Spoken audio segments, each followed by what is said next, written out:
Առողջապահության համընդհանուր ապահովագրության փաթեթով քաղաքացին կարող է տարեկան ոչ ավելի քան 8 անգամ շտապօգնության կանչ գրանցել և ստանալ անվճար բուժօգնություն։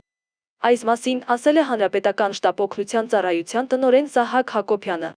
Ինչպես հայտնի է, 2026 թվականին հունվարի 1-ից ՀՀ քաղաքացիները կներառվեն առողջության համընդհանուր պարտադիր ապահովագրական համակարգում։ Հակոբյանի խոսքով գոյություն ունեն բազմաթիվ բացառություններ, որոնք շտապօգնության տրամաբանության մեջ են։ Ես ձեզ վստահեցնում եմ, որ ոչ մի կանչ անպատասխան չի մնա և եթե շտապօգնության կանչը տրամաբանության մեջ է, ապա այն անպայման կսպասարկվի աշխատախմբի կողմից։ Իսկ եթե կանչը շտապօգնության տրամաբանությունից դուրս է, ապա այն կուղղորդվի համապատասխան առողջապահական օղակներ, ասել է Հակոբյանը։ Նա մանրամասնել է, որ 8 զանգից ավելիի դեպքում շտապօգնության կանչի գումարը տարբեր համայնքներում տարբեր է 10,000-15,000 դրամի շրջանակում։ Հակոբյանը շեշտել է, որ շատ քաղաքացիներից ստանում են նաև շտապօգնության անտեղի կանչեր։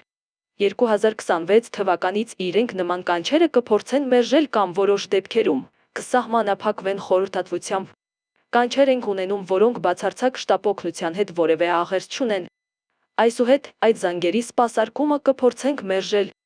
Մենք ունենք թոփ հաճախորդներ, որոնք որ տարեկան միջինում 500-600 կանչ են գրանցում։ Մենք ունենք մի հաճախորդ, որը 1200-ից ավել կանչ է արել։